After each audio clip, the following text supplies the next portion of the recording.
হ্যাঁ, এমন করবেন না। এই একটাই গরু আমার, যা দুধ দেয় তাই বেচে যেটুকু পয়সা পাই তাই দিয়েই সংসার চলে। কেন, জমি তো আছে, চাষ তো করিস। বাচ্চা কাচ্চা নিয়ে ওতে সংসার চলে না হুজুর। আর তারপর জমিদারের খাজনা। দেখ, তোর কথা ভাবতে গেলে যে আমার সংসার চলবে না। হ্যাঁ, অনেক সময় দিয়েছি, আর নয়। এই চল চল। এভাবেই শীতলপুর গ্রামের প্রজারা একাধারে জমিদার আর অন্যদিকে মহাজনের অত্যাচারে নাস্তানাবুদ হয়। এমনই তিন চাষি, বলাই, কানাই আর জীবন, তিনজনেই জমিদারের জমিতে চাষ করে। কত পায়ে ধরলাম, কিন্তু মহাজন কিছুই শুনলেন না। শুনবে কেন? ওর মতো অর্থপিশাচ এই গ্রামে আর একটাও নেই।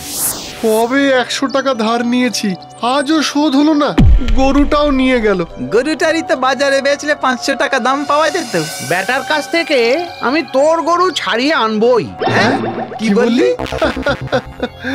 সত্যি এমন কথা বললি যে এই দুঃখের দিনেও হাসি পেয়ে গেল। বিশ্বাস হচ্ছে না তো আমার কথা? দেখ, যদি আমি না এনেছি বলাইয়ের গরু। এটা অসম্ভব। তারপর আমার গরু আনতে গিয়ে না তুই নিজের প্রাণটাই হারিয়ে আসিস।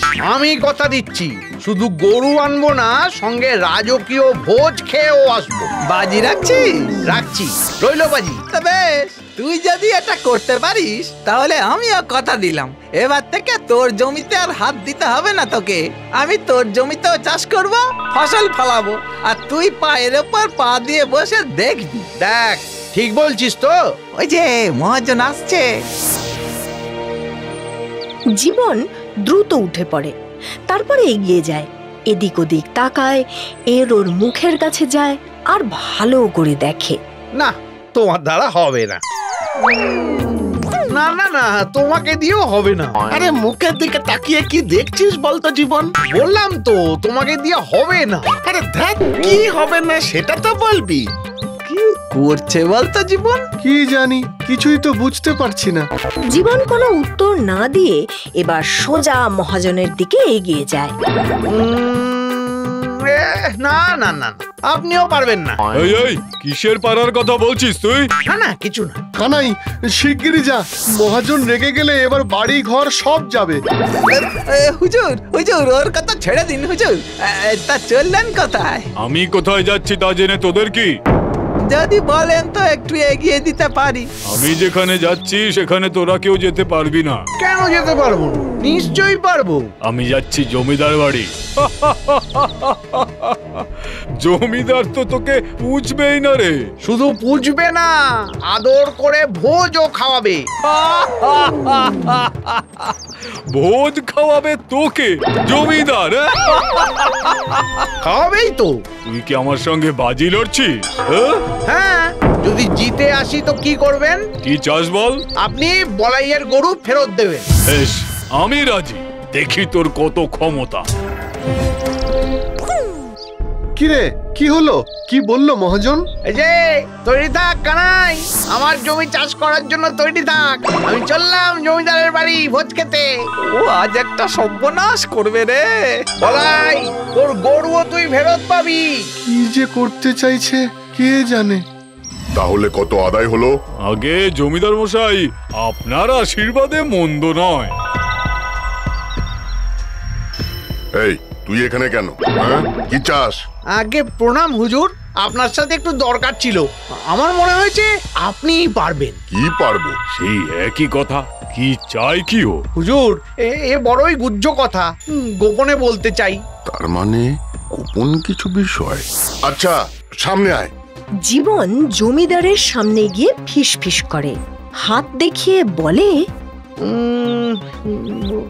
হুজুর, এরকম না না, এর থেকে আরো একটু বড়, এই এই এই এতখানি, এই রকম মাপের একতাল সোনার দাম কত হবে?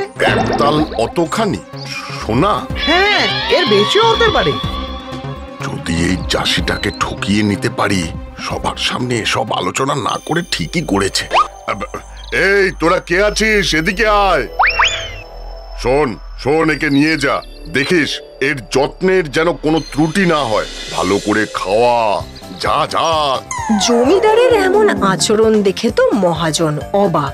সে মনে মনে ভাবে, কি এমন বললো যে জমিদার একটা চাষিকে এমন করে তোয়াজ করা শুরু করলো? হুজুর, তাহলে হিসেবটা নিয়ে নিন। না না, আজ তোমরা সবাই যাও, তোমাদের সাথে পরের সপ্তাহে কথা হবে। মহাজন মাথা নিচু করে বেরিয়ে আসে আর মনে মনে ভাবে, যা, কালই অমন দুধের গাইটা আনলাম আর আজ সেটা দিয়ে দিতে হবে। কিন্তু কি বললো কি ও? কতটা বললো? এই এতটা এতটা গিন্নি, এতটা। উমা, সে তো অনেক গো। হ্যাঁ, সেটাই তো কথা। আচ্ছা গিন্নি, সোনার ভরি এখন কত করে যাচ্ছে? ওই ধরো 1 লাখ। 1 লাখ? না না, ওকে তো অত বলা যাবে না। হ্যাঁ গো, 50,000 বলি? না না, আরো কম করো। ও জানে না বলেই তো জানতে এসেছে। ওকে ওই 10,000 টাকা ভরি বলো। আর শোনো, সে সোনা পেলে আমাকে একটা সোনার কোমর বন্ধন গড়িয়ে দিতে হবে, বুঝলে? আরে দেবো দেবো। এবার আমি যাই, ওর খাবার ব্যবস্থা করি।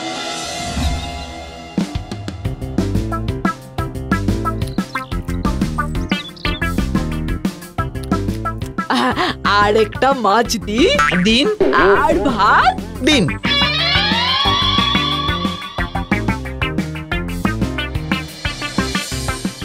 ওরে, কে আছিস? পায়েস আর রাজভোগটা নিয়ে আয় দেখি।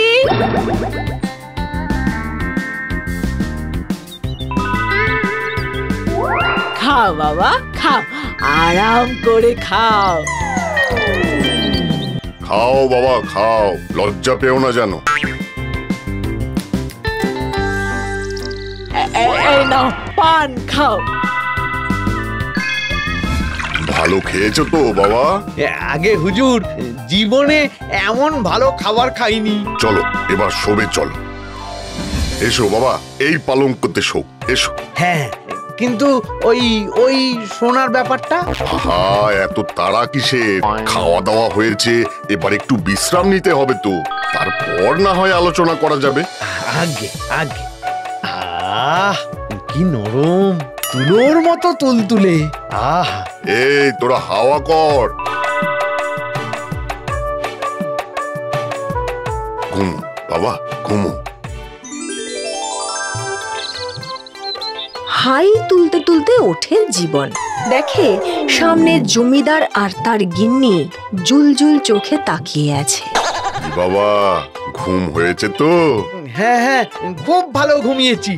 হ্যাঁ, এমন নরম বিছানা।